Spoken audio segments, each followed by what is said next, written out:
Jadi kami sudah siapkan dalam satu flash disk ya, dan nanti kami akan serahkan kepada penyidik untuk mengungkap siapa saja orang-orang yang terlibat dalam kasus dugaan penyanderaan ini. Di mana ayahnya Ilma itu diapit oleh dua orang berbadan besar dengan menggunakan masker warna hitam. Di sini terlihat sekali seakan-akan Ahmad Bahar itu seperti maling yang ditangkap dalam 1 kali 24 jam. Jadi video ini juga akan kami serahkan sebagai bagian dari rangkaian peristiwa penyanderaan, meskipun peristiwa ini, video ini terjadi pada hari Jumat sebelumnya. Ada anggota Kamtibnas, anggota polisi, dan juga ketua RW. Ini ada foto bersama loh, orang mau dibawa foto bersama dulu. Jadi seakan-akan, seolah-olah dibuat seakan-akan tidak ada paksaan. Pertanyaan besarnya adalah, mengapa Kamtibnas dalam hal anggota polisi dan juga ketua RW membiarkan peristiwa pidana itu terjadi? Yang rekan-rekan media, terima kasih atas liputannya.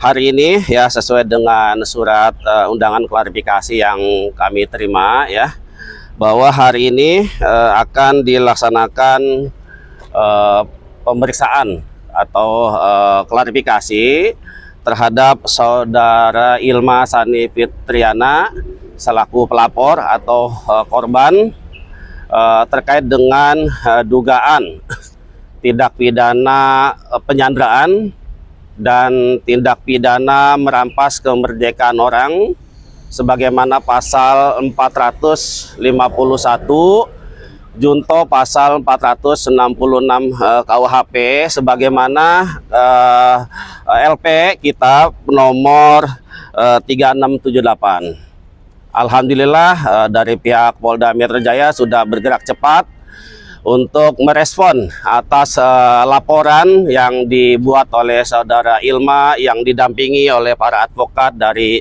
LBH Ormas Islam. Di sini ada LBH Muhammadiyah, LBH Hidayatullah, LBH Persis, LBH Ahmad Laul Anwar, LBH Syarikat Islam, LBH Pejabat, dan LBH Muslihat dan yang lainnya. Alhamdulillah hari ini kita akan mendampingi saudara Ilma untuk dimintai klarifikasi sebagai korban dalam kasus dugaan penyanderaan yang terjadi pada hari Minggu tanggal 17 Mei 2026. Yang sebagaimana kita ketahui bahwa yang kita laporkan adalah saudara Hercules dan beberapa pengurus Ormas Grip Jaya yang telah melakukan tindakan persekusi, intimidasi ya, sehingga saudara Ilma dibawa paksa dari rumahnya di Cimanggis, Depok menuju markas Grip di Kedoya. Jadi kami sangat meyakini bahwa jelas telah terjadi tindak pidana penyanderaan dan atau penculikan atau setidak-tidaknya adalah merampas kemerdekaan orang. Kami sudah menyiapkan bukti-bukti baik berupa video-video, foto-foto, kemudian tangkapan layar dan juga saksi-saksi ya untuk menguatkan laporan saudara Ilma di unit Kamneg. Sekali lagi ini pemeriksaannya adalah di unit Kamneg ya, unit 4 Subdit Kamneg Dit Reskrimum Polda Metro Jaya. Jadi kami sudah siapkan dalam satu flash disk ya, dan nanti kami akan serahkan kepada penyidik untuk mengungkap siapa saja orang-orang yang terlibat dalam kasus dugaan penyanderaan ini. Ini surat undangan klarifikasinya ya. Ya, jadi kami melaporkan sekitar tanggal 22 Mei, kemudian tanggal 26 Mei sudah ada surat perintah penyelidikan. Mudah-mudahan setelah ini, setelah nanti pelapor, saksi-saksi, dan terlapor diperiksa, kami berharap statusnya naik menjadi penyidikan dalam waktu dekat ini. Itu. Kemudian saya sepil saja beberapa bukti yang akan kami sampaikan kepada penyidik.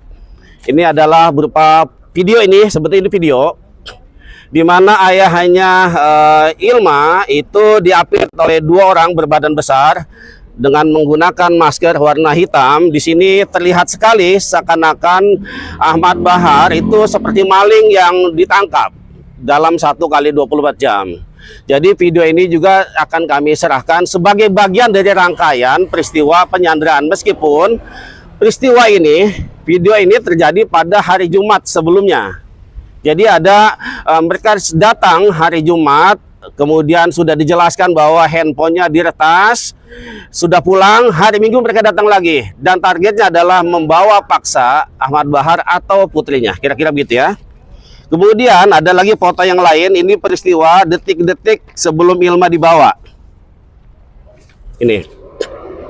Jadi jelas ini ada beberapa anggota grup Jaya yang mereka mengintimidasi hari Minggu dari mulai jam 2 sore sampai jam 5. Ya, agar Ahmad Bahar untuk dibawa, tapi karena tidak ada, mereka masuk ke dalam rumah. Kemudian putrinya lah yang disandra, yang dibawa ke markas Grip. Ini wajahnya jelas terpampang, ya, ini beberapa fotonya. Dan yang miris adalah di sini terlihat ada anggota Kamtibnas, anggota polisi, dan juga ketua RW. Ini ada foto bersama loh, orang mau dibawa foto bersama dulu. Jadi seakan-akan, seolah-olah dibuat seakan-akan tidak ada paksaan. Pertanyaan besarnya adalah, mengapa Kamtibnas dalam hal ini anggota polisi dan juga ketua RW membiarkan peristiwa pidana itu terjadi? Tidak ada upaya mencegah saudara Ilma untuk tidak dibawa ke markas Grip. Apa kepentingannya? Ya, yang jelas Ormas Grip ini bukan bagian dari aparat penegak hukum yang sama sekali tidak punya kewenangan untuk membawa paksa tanpa izin dari orang tuanya. Jadi ini beberapa foto yang nanti kami akan perlihatkan kepada penyidik. Saya kira itu, mungkin ada tambahan. Cukup. Nanti aja. Bang, Cukup. kan kemarin dari pihak sana juga menyatakan bahwa tidak ada tindakan kriminalisasi lah ya, atau intimidasi pada saat di kantor Grip itu.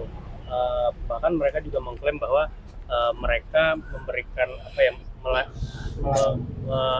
membuat seakan-akan nggak ada apa-apa gitu. Jadi kayak misalkan Mbak ini sakit terus dikasih obat, dikasih makan segala macam. Nah itu artinya semua klaim itu gimana Bang menurut Bang? Silahkan saja itu nanti dibantah, disampaikan di hadapan penyidik pada saat mereka dipanggil sebagai terlapor. Itu hak dia untuk membela diri.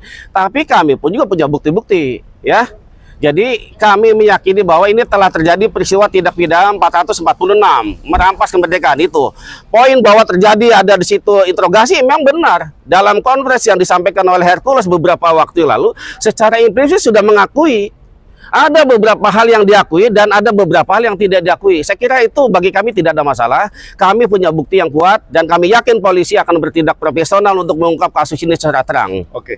Saya kira itu ya. Kasih. Cukup? Enggak, terima kasih. Mungkin nanti berikutnya, update berikutnya nanti kita sampaikan. Terima kasih. Mungkin teman-teman ada. Cukup ya. Oh, oke. Assalamualaikum warahmatullahi wabarakatuh. Hari ini bukan aksi ya, tapi kita ARM membersamai Ade Ilma dari LBH Muhammadiyah dalam kasus pelaporan terhadap Hercules terhadap penculikan paksa. Hercules dan teman-temannya sudah melewati batas, yaitu melanggar batas privasi, yaitu menculik Ade Ilma tanpa ada dasar hukum apapun. Dan ingat, dia juga orang biasa seperti kita yang bisa menangkap kita atau apapun, dan itu juga atas ada surat izinnya. Tapi apa yang dilakukan oleh Grip Hercules yaitu mengambil paksa Ade Ilma. Di sini saya berdiri untuk melawan premanisme, karena kalau kita diam, apa kabarnya? Indonesia akan sekarang aja sudah banyak, karena rakyat diam, karena rakyat Indonesia terlalu menerima.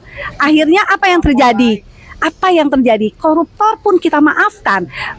Uang kita ini dari kita beli Supermi, kita beli apa semuanya dipajakin, tapi kita masih bisa ketawa pada saat ada orang yang mengkorupsi atau ada saat pejabat menyalahgunakan kekuasaannya, kita masih bisa menerima.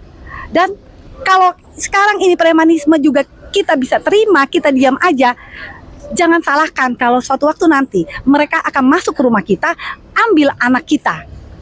Karena di situ kita tidak punya lagi hukum. Ini udah kembali lagi menjadi hukum rimba. Siapa yang kuat, dialah yang akan menjadi penguasa. Terima kasih. Premanisme sebenarnya sudah sangat lama ya. Betul.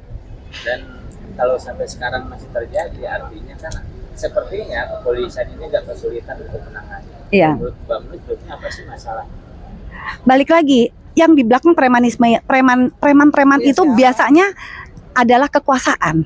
Ya, kalau preman ini di backup oleh suatu kekuasaan yang besar, otomatis polisi pun tidak bisa, karena dia akan terhalang oleh sosok di belakang, sosok besar yang ada di belakang preman. Jadi harusnya sih ya, siapapun itu, polisi memakai seragam dan kita sudah amanahkan untuk menjaga, polisi itu menjaga kita ya.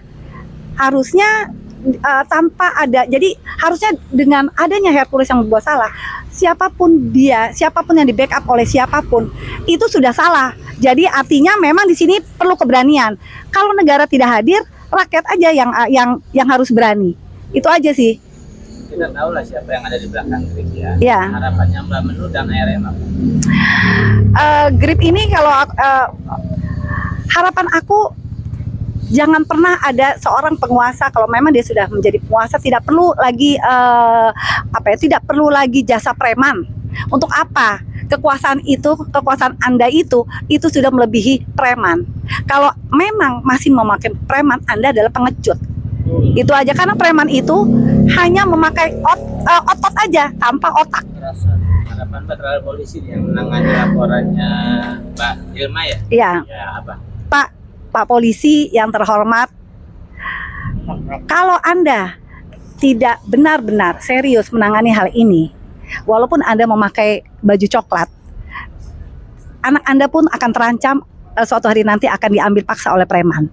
Jadi saya sebagai warga negara Indonesia, saya ingin polisi kali ini, bukan kali ini aja, bukan hanya preman ya, tapi benar-benar presisi dalam melihat suatu hal. Jangan pernah berpihak kepada kekuasaan. Ingat, bos Anda adalah kami, rakyat, masyarakat, bukan penguasa.